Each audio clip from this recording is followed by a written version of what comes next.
ඉතින් ගන්න නැත්තම් ඇඟට හොඳක් නැත්තම් ඇඟට පණක් හරියක් නැත්තම් ඔබතුමා කියන එකයි මම කියන්නේ.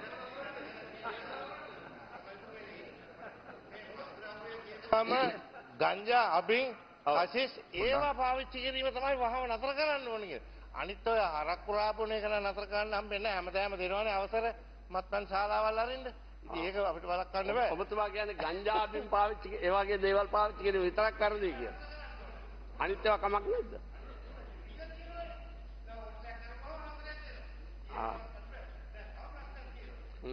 මේ දැන් තමුන්නාන්සේගේ ප්‍රශ්න ඉදිරිපත් කරා. දැන් අගමැතිතුමා පිළිතුරු දෙනවා.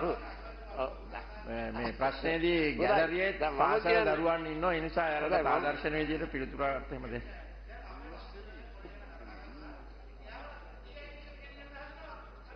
ඒක අදාළ නැහැ.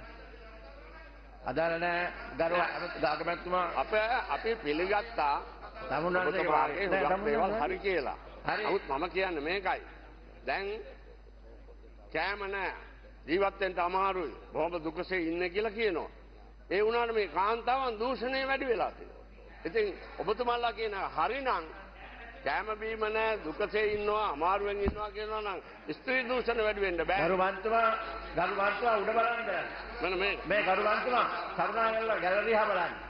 ඒ නිසා මෙන්න මේ தত্ত্বය ඇති වෙලා හොරබරකම් ඒ වගේ දේවල් වැරදි දේවල් ඇති වෙන එකේ සාධාරණ මේ වගේ තත්ත්වයන් තුළ තියෙන්න පුළුවන්.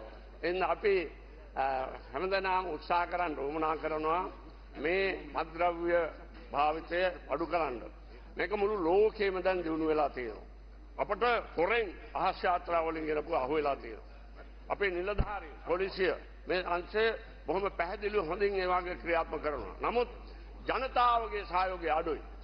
ගමක ඒ වගේ වැරදි කරන අය ඉන්නවා නම් කවදාකවත් ඒක එළිදරව් කරන්න අපේ ගම්මු කැමති නැහැ. ඇයි? ඒගොල්ලෝ තරහවේ ආය ඕනේ නැහැ කියලා නිකයිනවා. මෙන්න මේ වාගේ තත්ත්වයක් නිසා නිලධාරීන්ටත් මේක හරියට කරගන්න පුළුවන් කමක් නැහැ. පොලිසියටත් හරියට කරගන්න පුළුවන් කමක් නැහැ. මේ වගේ තත්ත්වයක් තියෙනවා. දේශපාලන ක්ෂේත්‍රයේ තමුන්නාන්සේලා මෙන්න මේ තත්ත්වය ජනතාවට හොඳට අවබෝධ කරලා දීලා මේක අවසන් කිරීම සඳහා මත්ද්‍රව්‍යයෙන් තොර ජාතියක් ජනතාවක් ගොඩනැගීම සඳහා අපි හැමදෙනාම එකතු ක්‍රියා කරන්න ඕන කියලා මම කල්පනා කරනවා. සිංගප්පූරු. හරි ඉතින් අපි ඔය කවුරුවත් කියන එකනේ කියන්නේ ඔය වාගේ දේවල් වලට අපි ගිරව්. ඒ කියන්නේ දැන් ඔබතුමා සිංගප්පූරු යෝග කියලා දැකලා තියෙනවද? මත්ද්‍රව්‍ය පාවිච්චි කරලා ඔබතුමා කියන කතාවල් සිද්ධ වුණා කියලා දන්නවද? නෑනේ. යෝජනාව ගේන්න පාර්ලිමේන්තුවට. හොඳයි වැදගත් ප්‍රශ්නයක් අවධානය යොමු කරේ කාගෙත් අවධානය යොමු ඒක නිසා අපි උත්සාහ කරන්න ඕන සියලු දෙනාම එකතු වෙලා මේ තත්ත්වය අහෝසි කිරීම සඳහා ක්‍රියාමාර්ගයක් අනුගමනය කරන්න. මේක ලෝකෙම දැන් ව්‍යාප්ත වෙලා තියෙනවා. අන්න ඒකින්ද ඔබතුමා මේ කාණ ඉදිරිපත් කරපු එකට මම බොහොම සන්තෝෂයි. බොහොම හොඳයි. මේක අපි ඔක්කොම නමුත් එකතු වෙලා මේ තත්ත්වය අහෝසි කිරීම සඳහා මිත්‍රශීලීය ක්‍රියා කරන්න ඕන කියන එකයි මම විශේෂයෙන් මතක් කරන්නේ. ප්‍රධාන කටයුතු ආරම්භයේදී යෝජනා පොයින්ට් ඔෆ් ඕඩර් එක මොකද්ද? ඉතාමත් විශේෂ ප්‍රකාශයක් පාර්ලිමේන්තුවට කරා කතානායකතුමනි. අපි අගය කරනවා. ඒ කරන ගමන්ම ඔය සම්බන්ධයෙන් මම ප්‍රකාශ කරලා පොයින්ට් ඔෆ් ඕඩර් එකක් නෙවෙයි. ඒක පොයින්ට් ඔෆ් ඕඩර් එකක් නෙවෙයි.